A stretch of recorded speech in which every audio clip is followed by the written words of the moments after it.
ये खबर पारुल यूनिवर्सिटी द्वारा प्रस्तुत की गई है। गाड़ियों के शीशे तोड़ती मिसाइलें, जलते हुए अमेरिकी सैन्य ठिकाने और हर तरफ बजता रेड अलर्ट का सायरन। मध्य पूर्व में तीसरे विश्व युद्ध का ट्रिगर दब चुका है। कोई धमकी नहीं, कोई चेतावनी नहीं। ईरान ने सीधे कुवैत में बने अमेरिकी आर्मी बेस पर मिसाइलें दाग दी हैं और दूसरी तरफ वॉशिंगटन से आदेश आते ही अमेरिकी फाइटर जेट्स ने लगातार 10वीं रात तेहरान को शोलों में बदल दिया है। ईरान के राष्ट्रपति ने चीख चीख कर दुनिया से ये कह दिया है कि हाँ, अमेरिका से हमारी जंग शुरू हो चुकी है। पेट्रोल के दाम अचानक भड़क चुके हैं, दुनिया की सांसें अटक गई हैं और भारत अपने लोगों को वहां से बाहर निकाल रहा है। आखिर रातों रात ऐसा क्या हुआ कि महाशक्तियां आपस में भिड़ गई? क्या आपकी जेब पर इसका डाका पड़ने वाला है? अगले कुछ मिनट में जानिए इस तबाही का पूरा सच।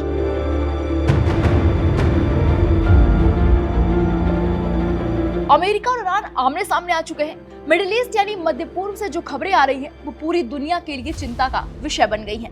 अगर इसे सरल शब्दों में आपको समझाएं तो अमेरिका और ईरान के बीच अब छिपा हुआ युद्ध खत्म हो चुका है और खुली जंग शुरू हो गई है।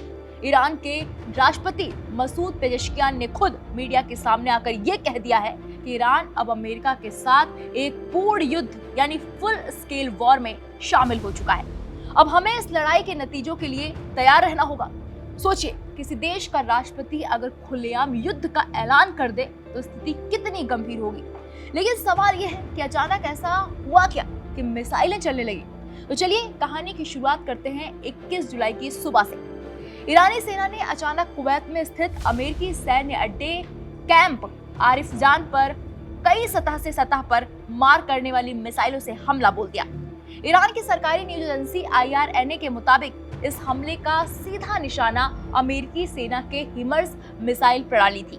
हिमर्स क्या है, इसे आसान भाषा में आपको समझाएं। ये एक ऐसी गाड़ी होती है जिस पर मिसाइलें फिट होती हैं। ये बहुत तेजी से घूमकर दुश्मन के ठिकानों को तबाह कर सकती है।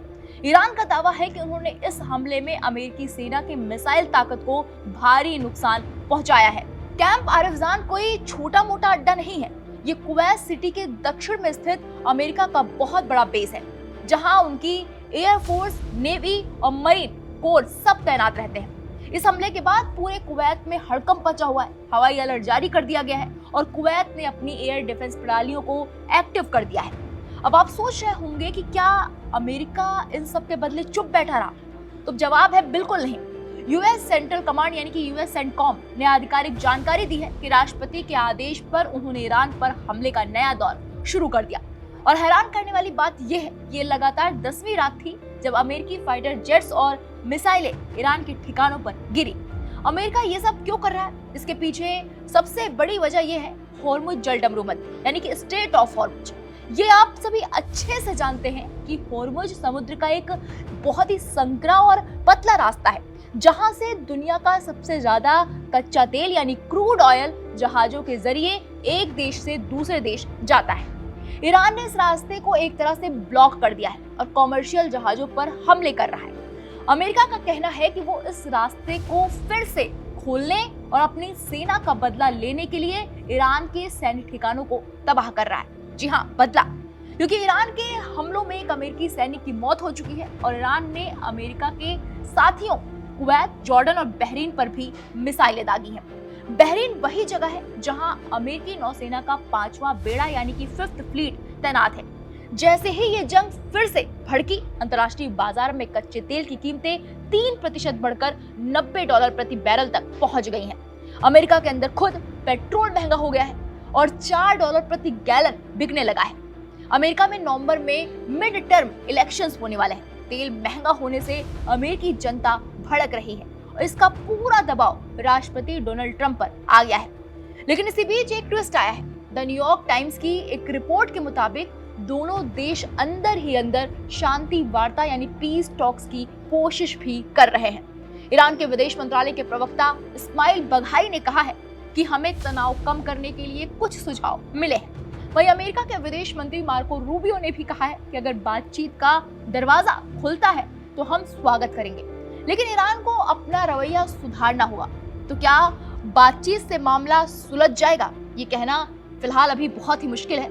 क्योंकि एक तरफ अमेरिका बातचीत की बात कर रहा है तो दूसरी तरफ उसने पश्चिम एशिया यानी कि मिडिल ईस्ट में भारी संख्या में अपने लड़ाकू विमान यानी फाइटर जेट्स भेजना शुरू कर दिया है।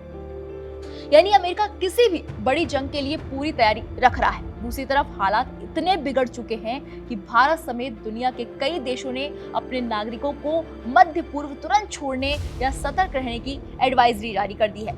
अगर ये युद्ध और लंबा खिंचा तो पूरी दुनिया में पेट्रोल डीजल महंगा होगा, महंगाई बढ़ेगी और शेयर बाजार में भारी गिरावट आ सकती है। अब देखना ये होगा कि क्या दोनों देश बातचीत की मेज पर आकर इस युद्ध को रोकते हैं या फिर दुनिया एक और विनाशकारी महायुद्ध की गवाह बनने जा रही है।